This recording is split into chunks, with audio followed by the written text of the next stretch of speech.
नमस्कार, मी सर्जेराव गायकवाड. शिवरत्न न्यूजमध्ये आपले सहर्ष स्वागत. दिनांक 3 डिसेंबर रोजी जागतिक दिव्यांग दिनानिमित्त तुळजापूर तालुक्यातील तामलवाडी येथील दिव्यांग बंधू भगिनींचा फेटा गुलाब पुष्प देऊन करण्यात आला आहे सन्मान. तुळजापूर तालुक्यातील तामलवाडी येथे दिनांक 3 डिसेंबर रोजी जागतिक दिव्यांग दिनानिमित्त जिल्हा परिषद प्राथमिक शाळेमध्ये तामलवाडी येथील दिव्यांग बांधवांचा मान्यवरांच्या हस्ते फेटा गुलाब पुष्प देऊन यथोचित सन्मान करण्यात आला व त्यांना पुढील भावी आयुष्यासाठी शुभेच्छा देण्यात आल्या. दिव्यांगत्व किंवा अपंगत्व हे शरीराचं असतं, मनाचं कधीच नसतं, असे आदर्श शिक्षिका सौ ज्ञानेश्वरी शिंदे नरवडे यांनी बोलताना सांगितले. सशक्तीकरण, त्याचबरोबर समान हक्क आणि आत्मविश्वासाचा संदेश देणारा हा दिवस म्हणून हा दिवस पाळला जातो. तसं पाहिलं तर मी या दिनाकडे एक दिन विशेष म्हणून पाहतच नाही, कारण आजचा दिवस हा मनाच्या शक्तीचा दिवस आहे. कारण दिव्यांगत्व किंवा अपंगत्व हे शरीराचं असतं, मनाचं कधीच नाही. आणि म्हणूनच आज आपली माणसं इथे जी जमलेली आहेत ती आपल्या जीवनामध्ये, आपल्या कार्यक्षेत्रामध्ये संघर्ष करून, धडपड करून, हार न मानता आपलं जीवन अतिशय सुंदर पद्धतीने जगण्याचा प्रयत्न करत आहेत. नवे नवे ते जगत आहेत. मग हे दिव्यांग किंवा अपंगत्व नसून ती एक मनाची अप्रतिम श्रीमंती आहे. आणि अशा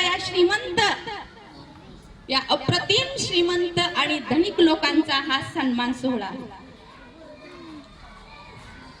आपल्या ग्रामीण भागातील दिव्यांग बांधवांना, बंधू भगिनींना दिव्यांग दिन म्हणजे काय किंवा आपले हक्क, शासनाकडून मिळालेल्या योजना, त्याचबरोबर कर्ज असतील, काही प्रशिक्षण असतील, काही सवलती असतील, त्याचबरोबर आपल्याला दिव्यांगाचं ऑनलाईन ऑफलाईन प्रमाणपत्र आहे, परंतु आपण दिव्यांग आहोत हे प्रमाण करणारं UDID कार्ड खूप महत्वाचं आहे आणि ते आपल्या सर्वांकडे असावं. आता शासनानं तेच प्रमाण मानलेलं आहे. त्यामुळं हा दिवस म्हणजे एक जागृतीचा दिवस म्हणून आपण पाहिलं पाहिजे. केवळ कार्यक्रम नाही तर आजचा दिवस हा जागृतीचा दिवस असला पाहिजे. अपंगत्व म्हणजे कमकुवतपणा नाही. अपंगत्व म्हणजे कमकुवतपणा नाही, तर वेगळ्या क्षमतेचं मजबूत असणारं व्यक्तिमत्व. कारण आपल्या भारताचे संविधान लिहिणारे आपले डॉक्टर बाबासाहेब आंबेडकर म्हणतात, शक्ती ही शरीराची नसते, ती मनाची असते. आणि बंधू भगिनींनो, ती शक्ती तुमच्याकडे सर्वाधिक आहे. म्हणून आज तुम्ही आपापल्या कार्यक्षेत्रात त्या सर्व संघर्षावर आणि अडचणीवर मात करून आपला उदरनिर्वाह करत आहे. कोणी छोटे मोठे उद्योग निर्माण केलेले आहेत. आमच्यासारखे लोक आपल्या नोकरीमध्ये सेवा बजावत आहेत. परंतु आपण हे सर्व जे उदरनिर्वाहासाठी करत आहोत, त्या उदरनिर्वाहासाठी आपण कमावलेला प्रत्येक रुपया हा इतरांच्या मेहनतीपेक्षा 10 पटीने जास्त मेहनतीचा. म्हणून आजचा हा कार्यक्रम आयोजित करण्याचं माझं खरं उद्दिष्ट असं आहे की या समाजानं आपल्याकडे दयावेदी म्हणून नाही पाहिलं पाहिजे, तर एक समर्थ आणि सक्षम व्यक्तिमत्व म्हणून आपल्याकडे पाहिलं पाहिजे.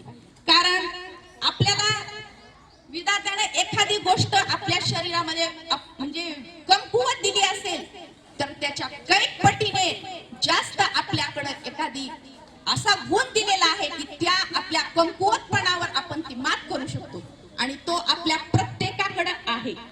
त्यामुळं हा माझा जो उद्दिष्ट आहे कार्यक्रमाचं की आपण समर्थ, सक्षम आणि संघर्षशील नेतृत्व, कर्तृत्व असणारं व्यक्तिमत्व आहात. तसं बघितलं तर प्रत्येकाला आता कधीतरी वाटतं की तर समजा एखादी मुलगी नाचताना बघितली बघितली, एखादा गड सर करताना एखादा बघितला, तेव्हा वाटतं की खरंच देवानं आपल्याला अन्याय केला काय. पण खरोखर विचार केला तर आज माझ्या या बहिणीकडे जर पाहिलं तर अगदी अभिमानानं ऊर भरून येतोय की आम्ही आमच्या अपंगात्वर व्यंगत्व म्हणजे अपंगत्वावर किंवा दिव्यांगात्वर मात करून आम्ही आमच्या आयुष्य सर करत आहोत आणि तेही अगदी दिमाखानं, कुणाचीही सहानुभूती न घेता फक्त समाजानं आमच्याकडं सहकार्याचा हात आम्हाला द्यावा. आम्हाला सहानुभूतीची भीक नको आहे. आजच्या या दिनी मला सांगावंसं वाटतं की आपण आत्मविश्वास जो आहे तो आपला आत्मविश्वास अधिक दृढ करण्याचा प्रयत्न करावा. कारण आपल्याला हे जे दुःख आलेलं आहे ना, या दुःखामध्ये आपल्याला यशाचे शिखर जर सर करायचं असेल तर या दुःखाच्या वाटामध्ये हे भेटणारे आपले सोबतीच आहेत आणि या सोबत्याचा सहवास किंवा या सोबतीच आपल्याला या दुःखामध्ये सावरायला किंवा मजबूत करायला आलेले आहेत. अशा दृष्टीने मी याकडे पाहते आणि ते आपल्याला सक्षम बनवत आहेत. म्हणून मला शेवटी एवढंच म्हणावंसं वाटतं, जगण्याचा उत्सव करा, जगण्याचा उत्सव करा. तुमचं प्रत्येक काम मोठं आहे आणि त्यापेक्षा जास्त महत्वाचं तुमचं स्वप्न आहे. म्हणून हा समाज या जिगरबाज लोकांमुळे सुंदर बनत आहे.